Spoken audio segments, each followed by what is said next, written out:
Welcome to the Determined Life. It's a life where you tell life how to live and life doesn't tell you how to live. Otherwise, if you don't live determined, you're living a life where it makes choices for you. Tells you how to think, tells you how to work, tells you how to live, tells you how to operate, tells you how to react to people. Instead of you making the choices, life makes the choices for you. We choose to live determined.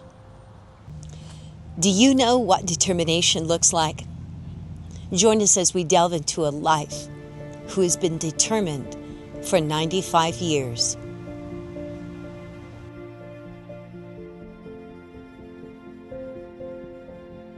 Meet Chalk Climber. I know him as Uncle Chalk. As long as I can remember, my uncle has lived a determined life. From his past experiences in the Dust Bowl and the Great Depression, he determined his future. He never quit, never slowed down, and never stopped building a legacy. This isn't just a birthday. It's a masterclass in determination. Of course, you got to go back to the Depression. People don't understand how poor people was back during the Depression. Nobody had nothing. And I've always remembered that I wanted to do a little bit better than the times was back then. And I always wanted to do something to help the kids because I didn't want them to go through what I went through. So I guess it's an example of how your past can really teach you something for the future. Yeah. What can a 95-year-old builder, businessman, and lover of life teach us about grit and living full throttle? Uncle Chalk had many accomplishments and has lived a highly productive life and is still going strong. What was it like living in the 30s? Well, of course, back then, everybody was virtually the same, and you really didn't worry about it. But I remember the Dust Bowl when the sand would stack up to the top of the house. Wow. And it would blow for days and days. How long did that go on? A year. The Dust Bowl in this country really lasted about a year, I guess. I'm assuming in 95 years, you've had a lot of great accomplishments. Can you tell me kind of what those accomplishments, what's your biggest accomplishment? My biggest accomplishment, I think, was in 1972. I had a real estate friend that found 150 acres out on I-40, and he kind of forced me into buying it. He says, you really need this to start your real estate stuff in. And I really didn't want to, but he just kept nagging on me, so finally I did. And that's when we started out building. And so tell me about some of the things that you built in downtown Amarillo. Well, I did the Amarillo Civic Center in 1964, and I built one of the largest high schools here in town, and that was in 56 and 57. And then I think I did probably totally of about 8 or 9 schools here in town, grade schools. And but my biggest deal was commercial stuff like shopping centers. And I did the C5 hangar in Altus, Oklahoma. And it was a 300 by 300 building, clear span, 100 foot high. And, but that was a big job. What would the 95-year-old Chalk tell the 25-year-old Chalk? Well, I think the first thing, it takes years and years, I think, of training yourself to understand that everything is strictly from heaven. Chalk always wanted to be productive. He has lived a life few dare to imagine. One marked not just by achievement, but by unstoppable momentum. With more than 65 to 100 construction projects under his belt, including the iconic amphitheater where the play Texas has captivated audiences for for over 59 consecutive years. His legacy is built into the landscape of the Texas Panhandle. But what truly sets Chalk apart isn't just what he built, it's when he kept building. While most people wind down at 65 and settle into retirement, Chalk did the opposite. He refused to live in the shadow of past successes. He didn't see age as a ceiling. It was just a number, never a limit. At 85 years old, Chalk launched a new venture, flipping and refurbishing houses, not only for profit, but with purpose. He's since renovated 20 homes and even carries the mortgages for the families living in them.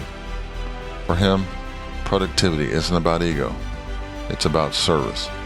It's about staying useful, staying sharp, and staying in motion. Chalk's life proves a powerful truth. The average person slows down with age, but the determined keep going. And Chalk, he's never stopped. He doesn't talk about legacy. He lives it. He simply wants to be productive. So Chalk, tell me, you were 85 years old. You decided to refurbish houses. Tell me about where that started. Well, it started whenever I was looking for something to keep me productive. And I knew that real estate was the way to go. And but I started buying these sheriff sale houses and redoing them, and then selling them, carried the notes on them. And it was such a productive business. It just grew and grew. We've done about 20 of them in the last 10 years. And so you do this for young families, and so they don't have to go to a bank. You're actually the bank as well? Yeah, no, I don't go to the bank. I do it through our resources. Wow. So that's a pretty amazing concept. That's what makes it so productive. I guess one other thing, everybody's going to want to hear what makes you productive. What do you do every single day? I think if a person really wants to be productive, you can't be a clock watcher. I don't remember in the last 50, 60 years that I hadn't worked 12 to 18 hours a day. I love it. And it's just got your mind made up that you want to accomplish something, but you've got to put your hands to it. Do you believe that your attitude is one of the things that drives you the most? I think so. You got to have a strong attitude, I think one of the best things in business, you've got to be able to rub shoulders with bankers, lawyers. You got to be able to rub shoulders with homeless people, and you got to make them feel like they're just as important as the president. And I really have an act to rubbing shoulders with people. I can make everybody feel good. If somebody wanted to learn that knack that you speak of, how would you guide them? I'm not for real sure you can guide them. They got to have the willpower themselves to be able to put their nose to the grindstone. And you got to be able to spend hours and hours and hours doing it. You can't be a clock watcher. Ooh, that seems to be a huge term. I love that. That's really the key, I think, to a lot of it. During the height of the COVID pandemic, Chalk stared death in the face. At 90 years old, most would have expected him to fade quietly, but not Chalk. His body was weak, but his spirit unshaken. Through the darkest days, he leaned into his faith, trusting God with every breath, every moment. And instead of fear, he chose hope. Instead of giving up, he chose to fight. Not just for himself, but for his family, for those he loved, for his wife who was in the bed next to him. He believed God wasn't finished with the story. And when he pulled through, something shifted. He didn't just recover. He came back more determined than ever. Determined to keep building, to keep giving, to keep living on purpose. That moment was becoming a turning point, a reminder that no matter how close we come to the end, with faith and the right mindset, we could still write a powerful next chapter. And Chalk wanted to stay productive. So, I got to go back to a story that Brad told me about when you turned 90, that you knew God your whole life, I'm assuming. Yes, well. And when you got COVID in the hospital, what happened? Well, when you when you get flat on your back and you can't look up but one way, that's when you really put your eyes on God. And you realize at that point that that's the most important thing that you can do, is to make sure that you're right with God. I believe that too. Yes. So, tell me again, what do you think you do to keep yourself healthy? Not a lot of people get to be 95 years old. Not a lot of people run their own company. Not a lot of people have self-goals. Well, I think the first thing it is, you gotta understand that worry and stress isn't good for you. You've got to train your mind, keep your eyes open. I don't remember ever having a bad day. You've never had a bad day. Well, what you got to do is train yourself. It doesn't make any difference what happened. You have to look at it as the best thing that ever happened to you, because you know that the next day's going to be better. Don't let worry or stress worry you. That's something that needs to be took out of the English. Well, absolutely. Well, because I think so many people in this day and age define themselves through their circumstances. Yes. And they don't look forward to the fact that tomorrow will be better if that's what you look forward to. Yes. I'm assuming you don't believe in retirement. No, I don't. I think a person should keep working as long as he's able to get around and be productive. And that's one thing that keeps your mind straight.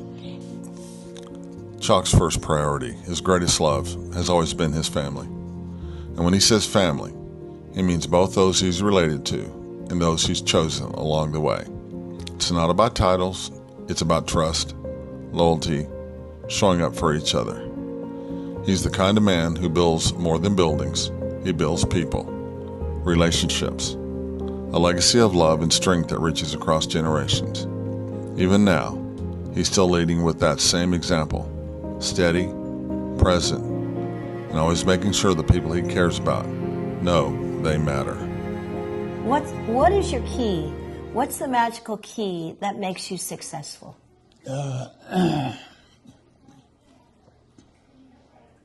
I think one of the biggest assets was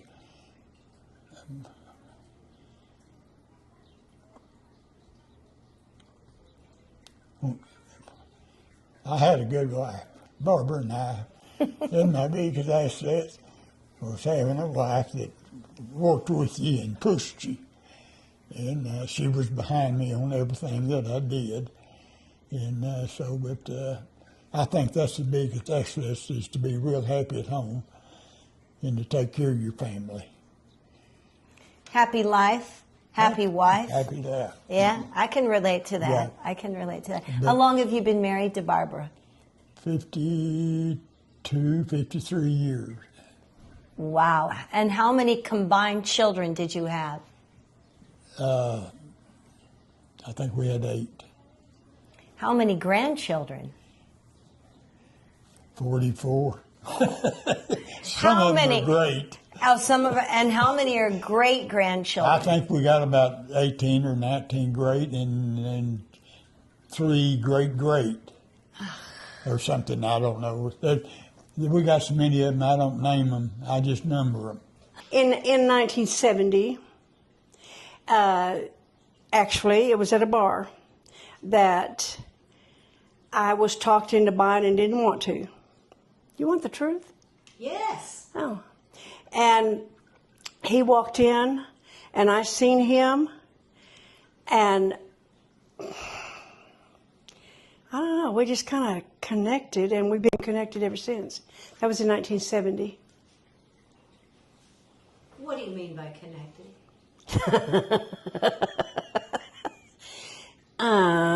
He looked pretty interesting.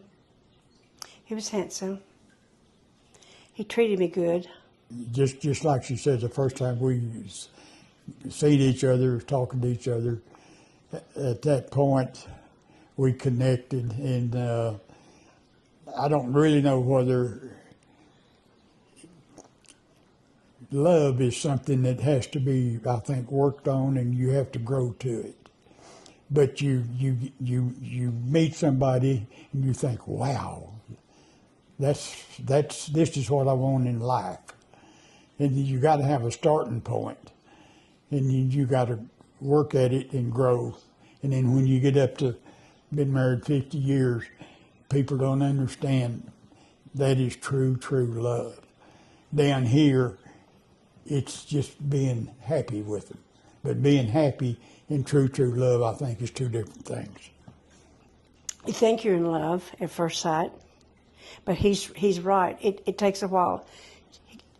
It takes a while. It takes all the ups and downs to find true love.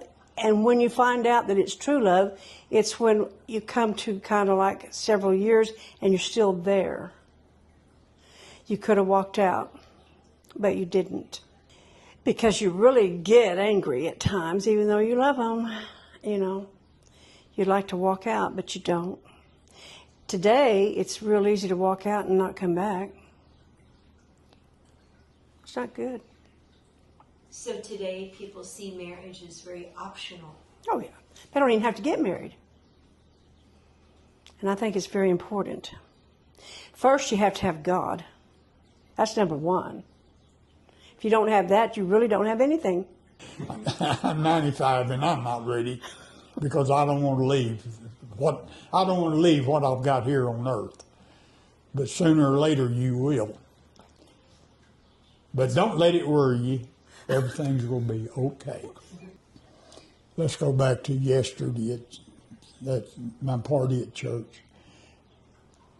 I didn't have any idea there was going to be about 80 or 90 people there, kinfolks. And the first thing you do is look around, and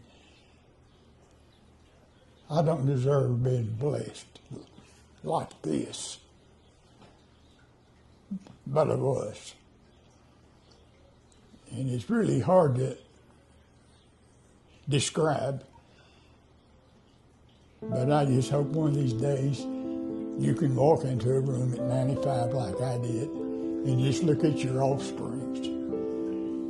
You can't explain it. And I just hope and pray that all the kids really thought about that particular.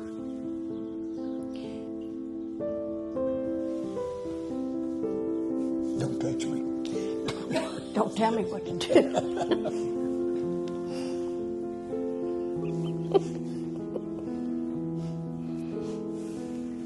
Happy birthday, Chuck.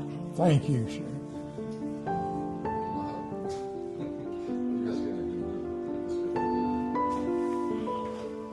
Oh, here's some of our kids.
So do you actually still have goals?